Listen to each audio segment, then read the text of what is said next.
Praise the Lord. प्रभु के नाम की स्तुति हो। आज हम पढ़ेंगे दूसरा इतिहास 21वां अध्याय। निदान यहोशापात अपने पुरखाओं के संग सो गया और उसको उसके पुरखाओं के बीच दाऊदपुर में मिट्टी दी गई और उसका पुत्र यहोराम उसके स्थान पर राज्य करने लगा। इसके भाई जो यहोशापात के पुत्र थे ये थे, अर्थात अजर्याह, अहिएल, जकर्याह, अजर्याह, मिकाएल और शपत्याह। ये सब इज़राइल के राजा यहोशापात के पुत्र थे और उनके पिता ने उन्हें चांदी, सोना और अनमोल वस्तुएं और बड़े बड़े दान और यहूदा के गढ़ वाले नगर दिए थे। परंतु यहोराम को उसने राज्य दे दिया क्योंकि वह जेठा था।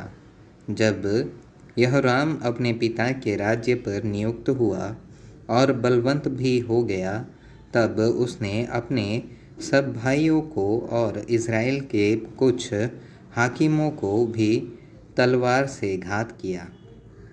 जब यहोराम राजा हुआ तब वह 32 वर्ष का था और वह 8 वर्ष तक यरूशलेम में राज्य करता रहा। वह इज़राइल के राजाओं की सी चाल चला जैसे अहाब का घराना चलता था, क्योंकि उसकी पत्नी अहाब की बेटी थी और वह उस काम को करता था जो यहोवा की दृष्टि में बुरा है। तो भी यहोवा ने दाऊद के घराने को नाश करना न चाहा। यह उस वाचा के कारण था जो उसने दाऊद से बांधी थी और उस वचन के अनुसार था जो उसने उसको दिया था कि मैं ऐसा करूँगा कि तेरा और तेरे वंश का दीपक कभी न बुझेगा। उसके दिनों में एदोम ने यहूदा की अधीनता छोड़कर अपने ऊपर एक राजा बना लिया। सो यहोराम अपने हाकिमों और अपने सब रथों को साथ लेकर उधर गया और रथों के प्रधानों को मारा। यूँ एदोम यहूदा के वश से छूट गया और आज तक वैसा ही है। उसी समय लिब्ना ने भी उसकी अधीनता छोड़ दी। यह इस कारण हुआ कि उसने अपने पितरों के परमेश्वर यहोवा को त्याग दिया था और उसने यहूदा के पहाड़ों पर ऊंचे स्थान बनाए और यरूशलेम के निवासियों से व्यभिचार कराया और यहूदा को बहका दिया।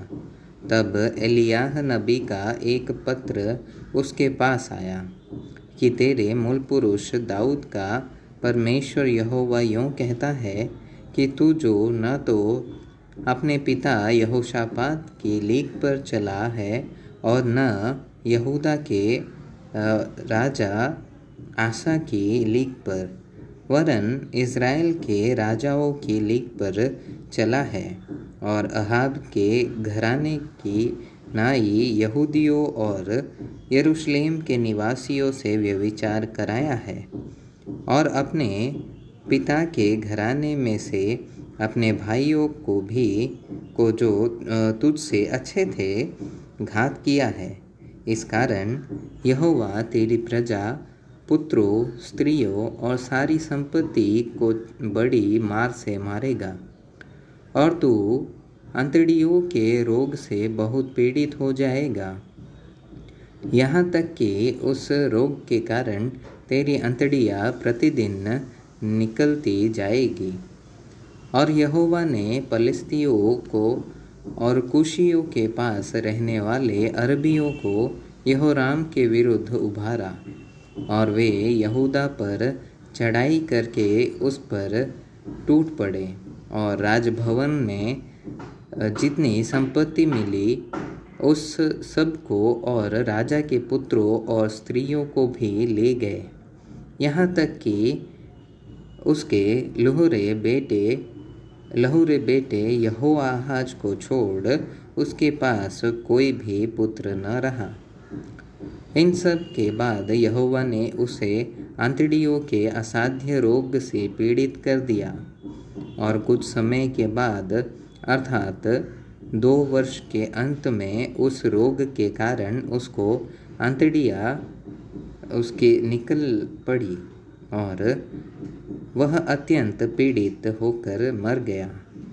और उसकी प्रजा ने जैसे उसके पुरखाओं के लिए सुगंध द्रव्य जलाया था वैसा उसके लिए कुछ न जलाया।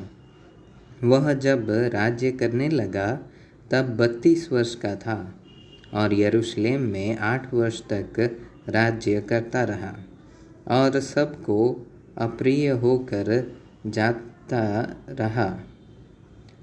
और उसको दाऊदपुर में मिट्टी दी गई, परंतु राजाओं के कब्रिस्तान में नहीं।